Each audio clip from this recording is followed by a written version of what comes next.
परमेश्वर की प्यारी आत्माओं से पुनर्निवेदन है। सत्संग प्रारंभ हो रहा है। कृपया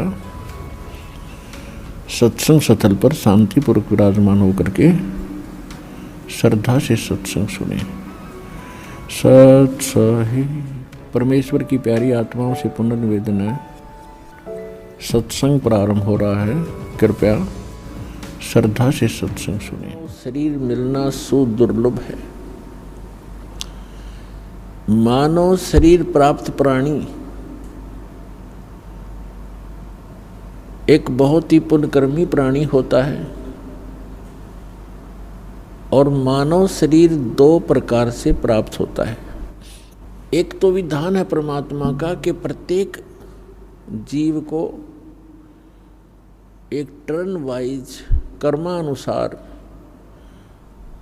यानी एक साइक्लोन बना रखा परमात्मा ने, एक चक्कर बना रखा है कि कैसा ही भी प्राणी क्यों ना हो, 84 लाख प्रकार के प्राणियों के शरीरों में अनेकों यातनाएं भोगने के उपरांत एक मानव शरीर अवश्य प्राप्त होता है।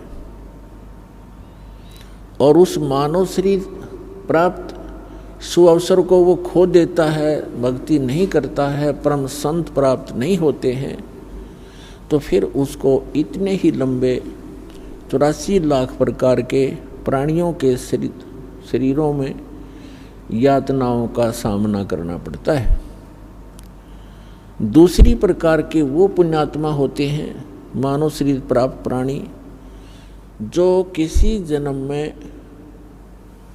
परमात्मा की भक्ति किए हुए होते हैं और उस भक्ति के आधार से उनको लगातार कई जन्म भी प्राप्त हो जाते हैं। मनुष्य के वो होते हैं उसके पूर्व संस्कार भक्ति किए हुए, और उन कई शरीरों में, मानव शरीरों में, मानस जीवन में यदि उसको परम संत नहीं मिलते हैं तो वो प्राणी फिर 84 लाख योनियों के उस चक्कर में गिर जाता है। सबसे पहले तो वो पुण्यकर्मी प्राणी हैं जिनको मानव शरीर आज प्राप्त है। दूसरी प्रकार के वो और भी अच्छी किस्मत के बच्चे हैं परमात्मा के, मनुष्य शरीर प्राप्त हैं और परमात्मा की तरफ में कहीं ना कहीं लगे हुए हैं, घूम रहे हैं, भटक रहे हैं। और तीसरी प्रकार के वे हैं जिनको सतगुरु मिल गए। मानव शरीर प्राप्त प्राणी को जिनको सतगुरु मिल गए तो उनकी किस्मत खुल गई। आप उन पुण्य आत्माओं में से हो, आपको मानव शरीर प्राप्त है और ये दास एक सतगुरु के रूप में आपको प्राप्त हुआ। आपकी किस्मत अन्य प्राणियों से, अन्य मानव से निराली है। अंग्रेजी के अंदर गुड, बेटर, बेस्ट ये 3 प्रकार के शब्द प्रयोग होते हैं एक अच्छी वस्तु के लिए, अच्छे जेंटलमैन के लिए। तो आप जी उस बेस्ट क्वालिटी के किस्मत पुण्यकर्मी प्राणी हो, किस्मत वाले हो। आप जी को ये सतलोक आश्रम बरवाला, जिला हिसार, हरियाणा में यथार्थ भक्ति मिली और सत्य साधना, सत्य ज्ञान और वो सत्य साहेब यानी अविनाशी परमात्मा, ये तीनों वस्तुएं, तीनों पदार्थ आपको सहज में प्राप्त हुए। आप परमात्मा के वो हीरे मोती लाल हो जिनके लिए वे स्वयं युगों से भटक रहे हैं, लेकिन आपने काल की भांग घड़ी पी रखी थी, जिस कारण से आप और हम सभी उस अपने पिता को पहचान नहीं सके। हमने उनकी उंगली पकड़ी नहीं, हमने इस काल बेईमान की उंगली पकड़ ली अपना पिता जान के, और ये हमें ठगलाया और इसने यहाँ हमें अपने मजदूर बना रखे हैं। और ये ऐसा ठग है, इसने हमारे को इस त्रिगुणमयी माया की भांग पिला दी और जब तक ये नशा हमारा उतरेगा नहीं तब तक हम अपने परमपिता को पहचान ही नहीं सकते। तो सतलोक आश्रम बरवाला, जिला हिसार, हरियाणा के अंदर आप जी को एंटीबायोटिक, ये यथार्थ ज्ञान रूपी प्रवचन, ये यथार्थ ज्ञान समझा सुना के आपकी वो काल की भांग उतारी जाती है। और जिनकी भांग उतरेगी रात को भी आंसू टपकेंगे आपकी आंखों से। हम कहाँ धोखे में जीवन नाश कर रहे थे, हम किसको भगवान मान बैठे थे, हम क्या टारगेट लेकर जी रहे थे, उद्देश्य क्या था हमारे जीने का? एक माया जोड़ना, संपत्ति बनाना, कोठी बनाना, उच्च पोस्ट प्राप्त कर लेना, बैंकों में खूब जमा कर दें घना घना धन, और अगले दिन मृत्यु हो जाती है। वो जोड़ा जाड़ा यहाँ रह जाता है और उस जोड़ने में, धन इकट्ठा करने में जितने पाप इकट्ठे किए थे वो साथ लद कर चला जाता है और 84 लाख योनियों के अंदर कष्ट पे कष्ट उठाता है। इससे बड़ा धोखा इस प्राणी के साथ और हो ही नहीं सकता कि मानव शरीर प्राप्त करके और हम केवल डले ढोने पर लगे हुए हैं। संसारिक परंपराओं के लिए ही हम माया इकट्ठा करते हैं। एक तरफ से इकट्ठा किया, 2 नंबर का काम किया, रिश्वत लिया, चोरी की और फिर कोठी में लगा दिया या विवाह पर खर्च कर दिया और उन पापों से लद कर खुद चले गए। वो सारा कुछ यही रह गया। तो पुण्यात्माओं, सौभाग्य आपका, आपको ये सत्य वचन सुनने को प्राप्त हो रहे हैं। पूरा विश्व और असंख्य ब्रह्मांड में जितने भी प्राणी हैं ये सभी कबीर परमात्मा के बच्चे हैं। वो सबका जनक है, वो हम सबका हमदर्द है। हमारे दुखों को वही सुन सकता है और वही निवारण करने योग्य है। अन्य कोई सक्षम भी नहीं है। हम चाहे किसी के सामने अपनी एप्लीकेशन, अपनी अरदास लगाए बैठे रहें, जो काम मुख्यमंत्री सतर का हो और हम अरदास लगाते हैं पटवारी के सामने, तो हमारे जैसा मूर्ख नहीं, तो सारी उम्र लगाए बैठे रहे वहाँ दरखास्त, वो कुछ नहीं कर पाएगा। तो जिन भगवानों की, जिन देवी देवताओं की हम पूजा किया करते थे, जिनसे हम अपने सुख की डिमांड किया करते थे, वो सुख दे ही नहीं सकते। ये तो कबीर परमेश्वर जो सर्वशक्तिमान है, सर्वसक्षम है, जो हमारे मस्तिष्क के अंकों को भी बदल देता है, केवल उसी परमात्मा के सतर का काम था। हमारे को आज तक उस परमात्मा का ही ज्ञान नहीं हुआ कि वो परमात्मा कौन है। आत्मा जिस दिन से भगवान से बिछड़ी थी और इस काल के साथ यहाँ आगे थे, उसी दिन को इसको एहसास हो गया था कि मेरे से बहुत बड़ी गलती हुई है और मेरा बहुत बड़ा, एक बहुत ही जो सुख में सथल छूट गया है, जैसे मेरा कुछ खो गया है। इसने हमारे को इस त्रिगुणमयी माया के द्वारा सबको मदहोश कर दिया। सबसे पहले इस काल ने 3 पुत्र उत्पन्न किए दुर्गा के संयोग से। दुर्गा इस काल भगवान की पत्नी है, हम जिसके लोक में रह रहे हैं। 21 ब्रह्मांड का ये प्रभु है, स्वामी है, ये इतना गॉड और रब है। तो इसने हमारे को यहाँ फंसाए रखने के लिए सबसे पहले यह भांग तैयार करी, रजगुण युक्त किया अपने बड़े पुत्र ब्रह्मा जी को और सतगुण युक्त किया अपने मंझले पुत्र, बिचले पुत्र विष्णु जी को, और सबसे तीसरे नंबर के अपने पुत्र शंकर को, शंकर जी को इसने तमोगुण युक्त कर दिया। अब ना इन ब्रह्मा विष्णु महेश के बस की बात है। जैसे मिर्च है, अब मिर्च बना दी, अब मिर्च का क्या दोष है, उसमें वो गुण ही ऐसा है। तो मिर्च के बस की बात नहीं कि उस मिर्च अपने गुण को स्वयं समाप्त कर सके। इसी प्रकार ये तीनों देवता भले ही अपने लोकों में रहते हैं, ऊपर के ऊपर अपनी इनकी तीनों की अलग से राजधानियां हैं, वहां से बैठकर ये तीन लोक के प्राणियों को, पृथ्वी लोक, ऊपर स्वर्ग लोक और नीचे पाताल लोक के, इन तीनों लोकों के प्राणियों को ये प्रभावित कर रहे हैं। ये इनके इंचार्ज बना रखे हैं। ये तीन मंत्री समझो, एक एक विभाग के, रजोगुण विभाग के ब्रह्मा जी, सतोगुण विभाग के विष्णु जी और तमोगुण विभाग के ये शंकर जी। अब जैसे रसोई के अंदर मिर्चों का छोंक लगाया जाता है,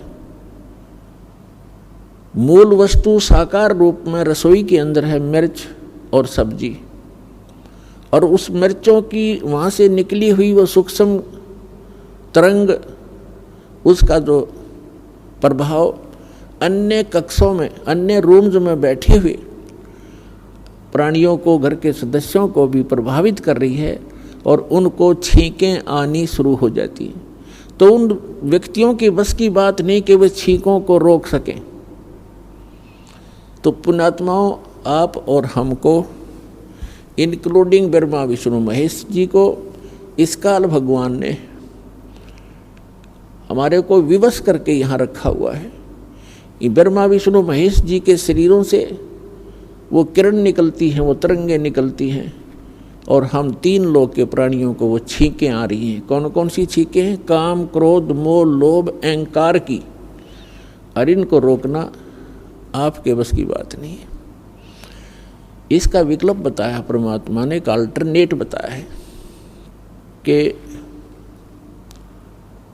सतगुरु की खोज करो,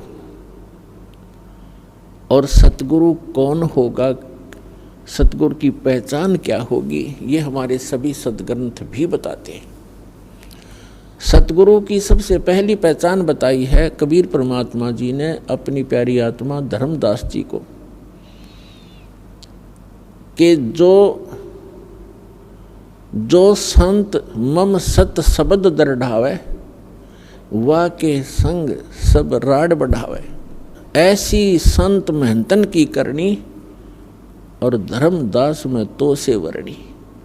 पहली पहचान बताई है कि जो मेरा प्यारा हंस, मेरा भेजा हुआ दास, जिसको मैं सतगुरु बनाकर भेजूंगा। सतगुरु का अर्थ होता है सच्चा ज्ञान प्रदान करने वाला, और सच्ची ही साधना उसके पास हो, और वो अधिकारी हो उस नाम के दान करने का, सभी मर्यादाओं का वो पालन करता हो, जैसे सभी कंडीशन पूरी हो,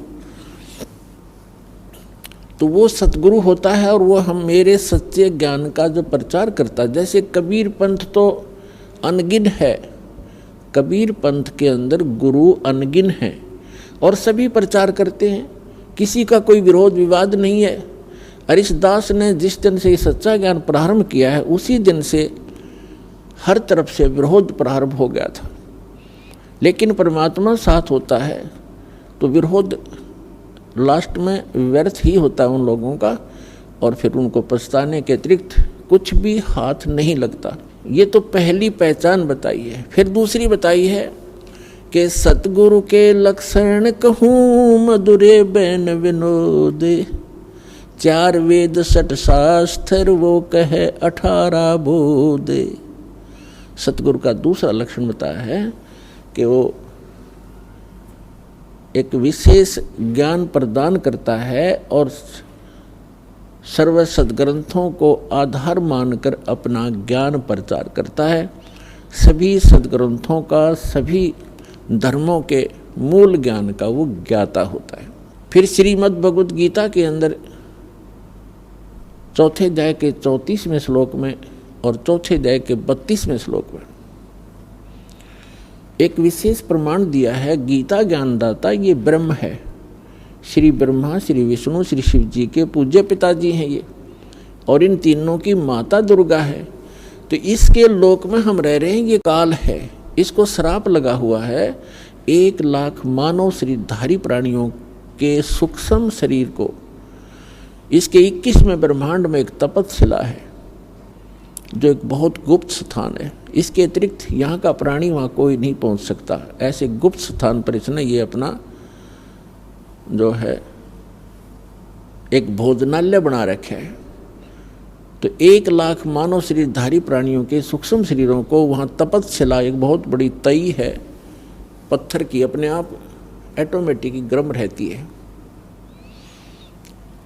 और उसके ऊपर डाल दिए जाते हैं। उनके अंदर से निकाल कर वो सूक्ष्म गंध को जो प्रत्येक प्राणी सारे जीवन में आहार करता है।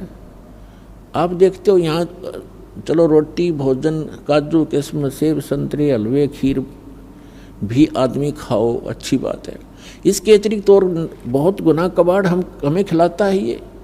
कोई सुल्फा पीता है, कोई भुक्की पीता है, कोई शराब पीता है, कोई तम्बाकू का आदि है, कोई पान खा रहा है, पेचर पेचर कर रहा है।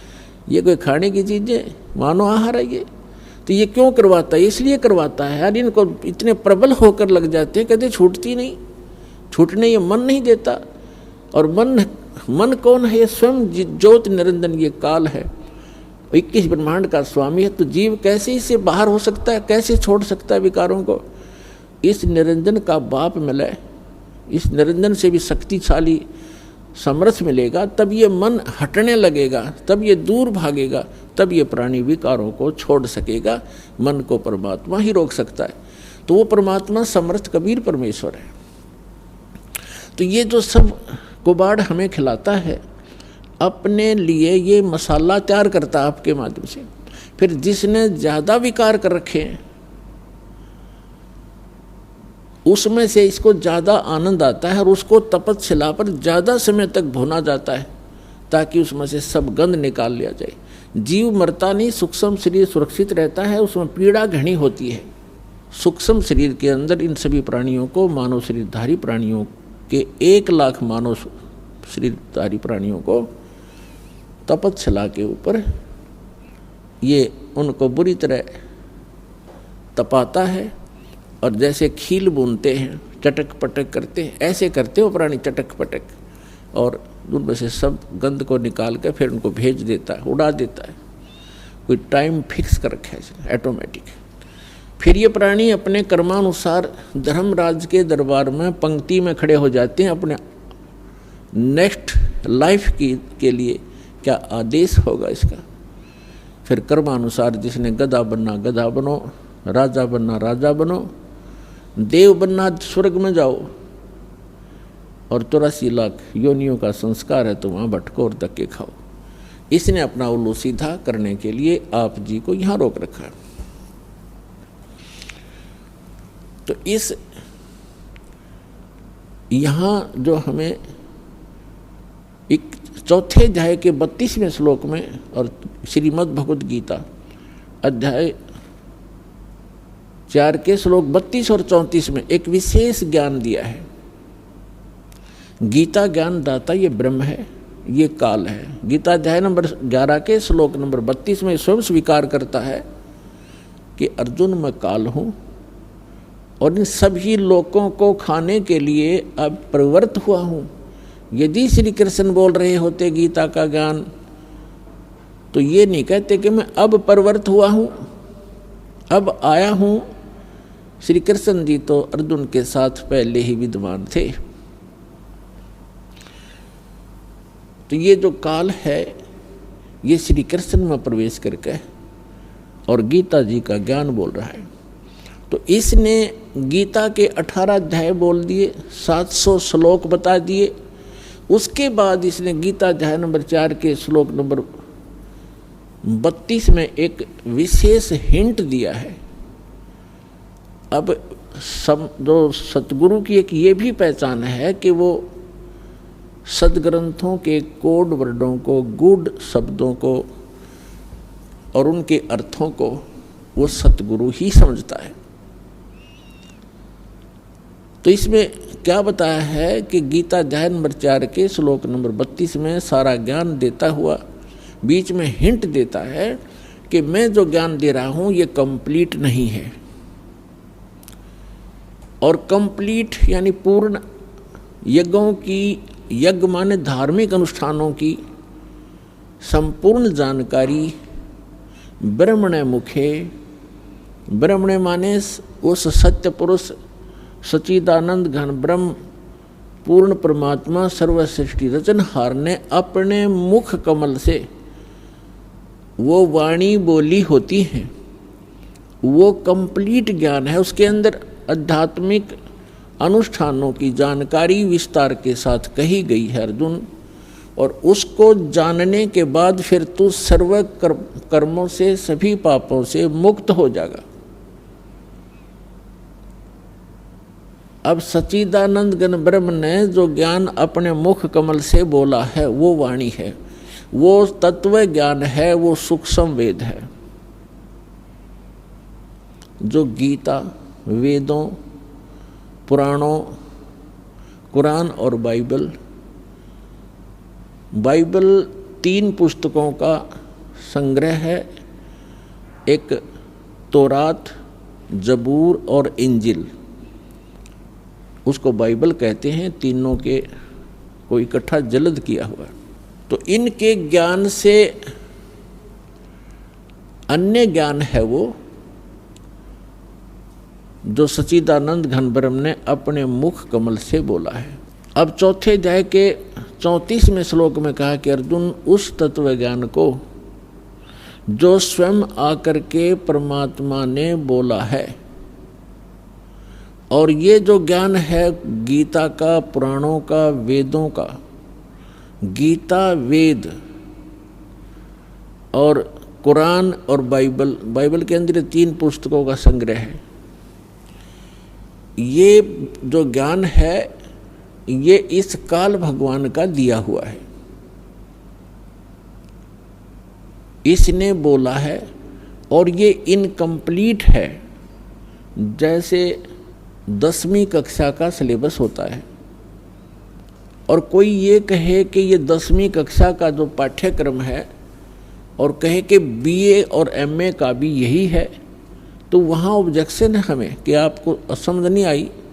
ये 10वीं तक का, मैट्रिक तक का सिलेबस है, ये बीए और एमए का नहीं है, लेकिन सहयोगी होता है। नीचे की पढ़ाई ऊपर की पढ़ाई में सहयोग देती है, वो जानकारी हमारे साथ रहती है, वो गलत भी नहीं कह सकते।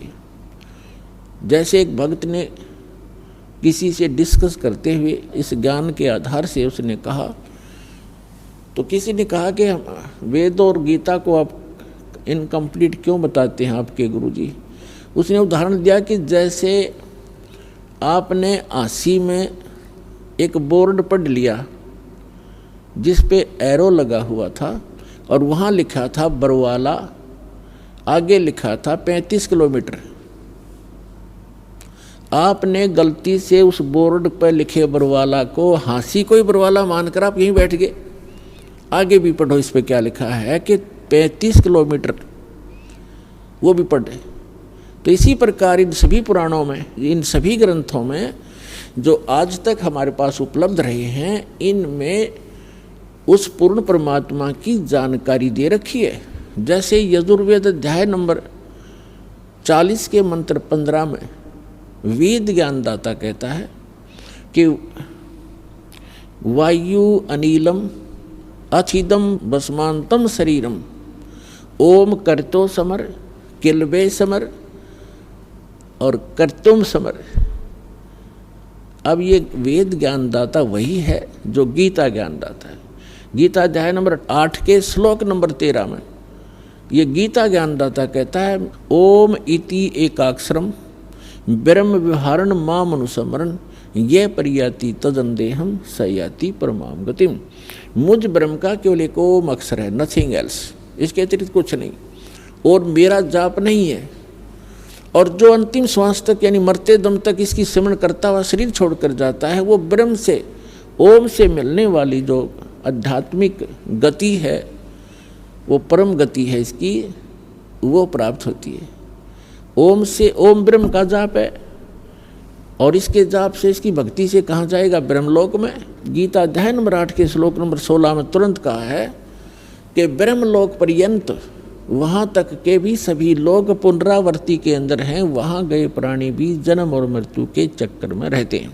तो प्रसंग जो चल रहा है कि वेद और गीता, इनका ज्ञानदाता एक ही है। अभी नो ये तो है यहाँ लिखा है।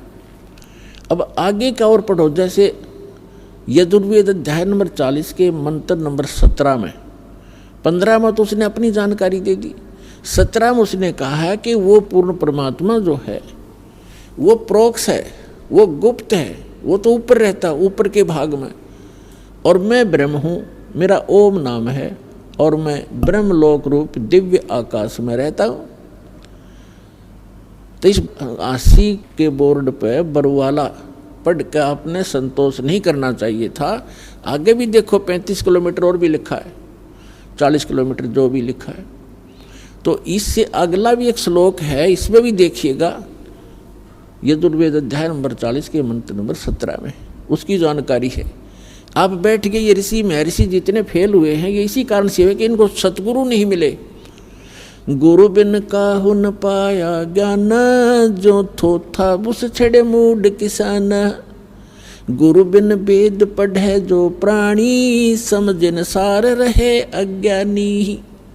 ये जितने भी विश्व के आज तक ऋषि महर्षि मंडलेश्वर ये सब इनकम्प्लीट ज्ञान रखते थे।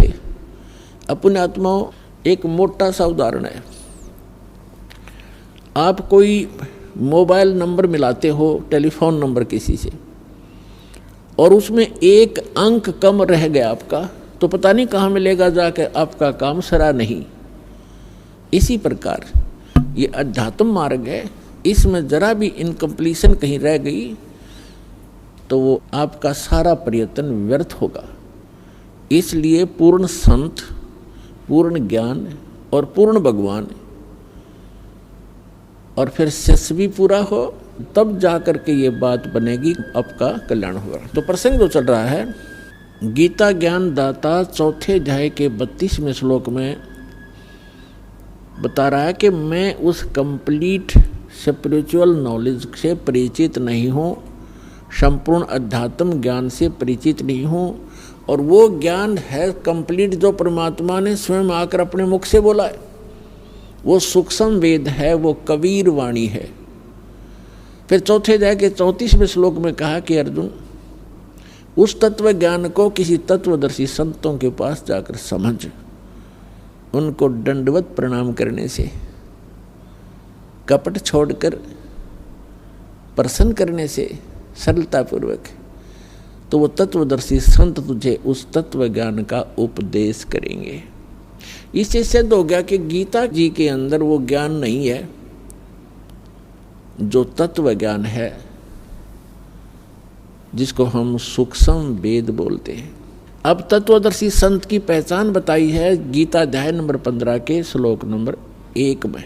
उसमें क्या बताया है कि ऊर्ध्व मूलम अधः शाखम अश्वत्थम प्राहु अव्यम छंदासी यस्य पर्णानि ये तम वेद सवेदवित।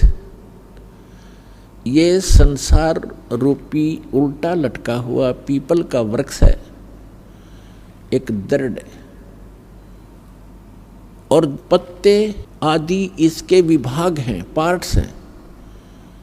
और जो संत इस संसार रूपी उल्टे लटके हुए वृक्ष के सभी विभागों को भिन्न भिन्न बताएगा, स वेदवित।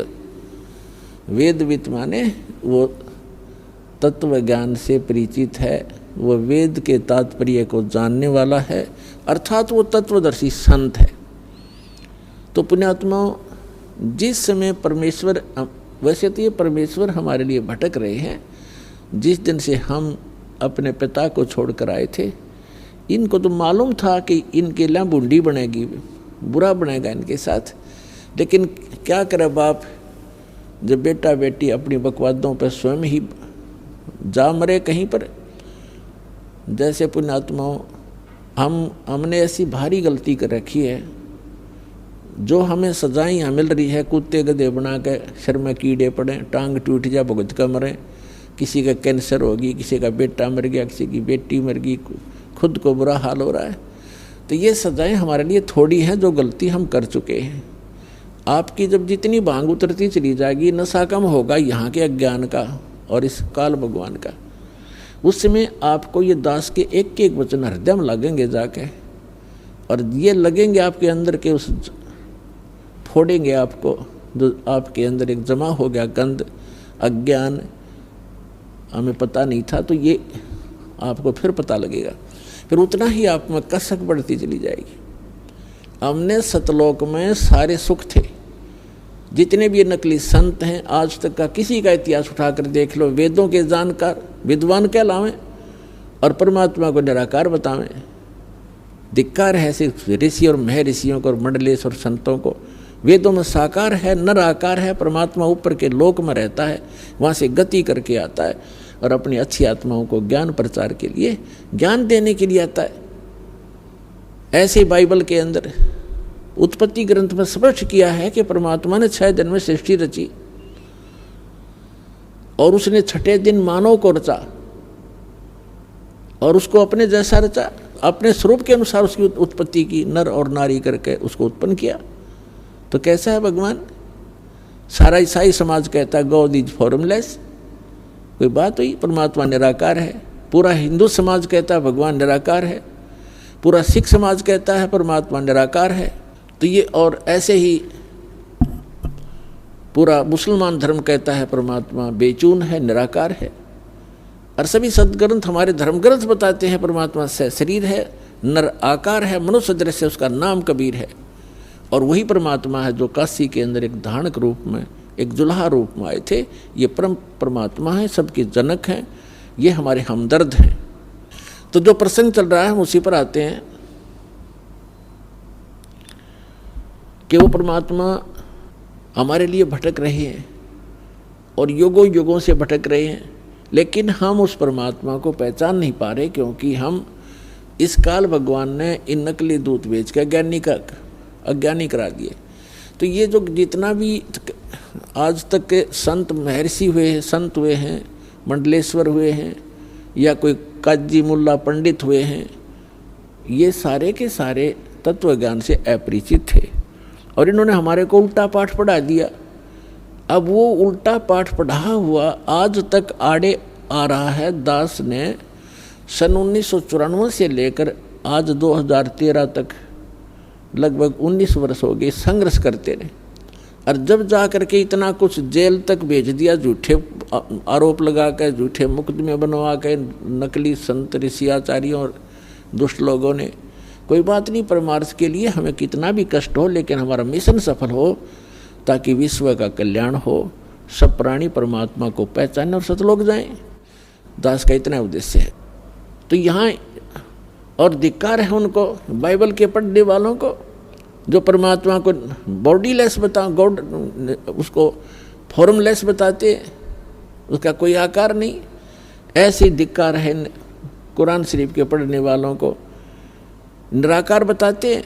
और सूरत फुरकानी 25 आयत 52 से 59 में स्पष्ट किया है कि वो परमात्मा कबीर है, और जिस परमात्मा ने 6 दिन में सृष्टि रची, 7वां दिन आसमान और ज़मीन के बीच में जो कुछ है सबको उत्पन्न किया, और फिर तख्त पर जा विराजा। तख्त माने सिंहासन। जैसे हम पढ़ा करते इतिहास में कि दिल्ली के तख्त पर 12 वर्ष की आयु में अकबर राजगद्दी पर बैठा, दिल्ली के तख्त पर, तख्त माने सिंहासन। तो ऐसे ही वेदों में लिखा है कि परमात्मा देखने में राजा के समान है, वो सिंहासन पर बैठा है, ऊपर के लोक में धूलोक के 3रे पृष्ठ पर। तो पुण्यात्माओं, तो यहाँ वही प्रश्न आता है कि गुरु बिन काहू न पाया ज्ञाना, जो थोथा बूझड़े मूड किसाना, गुरु बिन वेद पढ़े जो प्राणी, समझे न सार रहे अज्ञानी। तो पुण्यात्माओं, जब आपको ये ज्ञान समझ में आओगा कि 21 ब्रह्मांड में कोई सतगुरु नहीं है वर्तमान में इस दास के अतिरिक्त, इसको अभिमान समझो, अर्थे सच्चा ज्ञान समझो, और कुछ दिनों में समझ में आ जाएगी। क्योंकि दास ने सभी महापुरुषों के अनुभव पढ़े और प्रत्येक धर्म के धर्म ग्रंथ पढ़े। प्रत्येक धर्म ग्रंथ, वर्तमान के जितने भी मार्गदर्शक हैं, अपने ही सदग्रंथों से अपरिचित, वो खाक गुरु हैं, गुरु खाक सतगुरु है वह। और सतगुरु से नीचे कोई अपनी जो है ना पोस्ट नहीं बताता, सतगुरु से नीचे कोई बात नहीं करते, सभी बोली श्रद्धालु कहते हमारे सतगुरु हैं, तो सतगुरु का जब ज्ञान होगा तब आपको पता चलेगा कि सतगुरु किसे कहते हैं। तो उसके लिए परिचय कराया जा रहा है। तो जैसे प्रसंग एक पॉइंट को पुण्यात्माओं आपके हृदय में जमाने के लिए एक बिंदु पर बहुत से उदाहरण दिए जाते हैं, तब जाकर के आपका अंदर का मैल, वो अज्ञान खुरचा जाता है। और उसके खुश को खुरच के ही, जैसे समझदार पेंटर जो होता है, पुराने पेंट ने खूब तारेगा, 20-20 बार रेग मारना पड़े भले उसको, तभी वो ओरिजिनल पेंट ठहरेगा उस पर, ना वो टिकने ना दे, उसने पापड़ी पाट जा। तो इसलिए दास सोचता है, को पता है कि जब तक पुराने रंग को नहीं उतारा जाएगा तो नेक्स्ट टिक ही नहीं सकता। तो यहाँ जो प्रसंग चल रहा है कि गीता अध्याय नंबर 15 के श्लोक नंबर 1 में कहा है कि ऊर्ध्व मूलम अधः शाखम अश्वत्थम प्राहु अव्यम छंदासी यस्य पर्णानि यतम वेद स वेदवित। उल्टा लटका हुआ, ऊपर को मूल जड़ है, नीचे को तीनों गुण रूपी शाखा है। ये एक संसार रूपी वृक्ष कहा गया है और इसके पत्ते आदि सब इसके विभाग हैं, छंद हैं। और जो संत इसके सभी विभागों को जानता है वो तत्वदर्शी संत है। बिल्कुल सबसे बेस्ट पहचान बता दी। ये भी एक, इन पहचानों में से एक, ये भी एक विशेष पहचान है। अब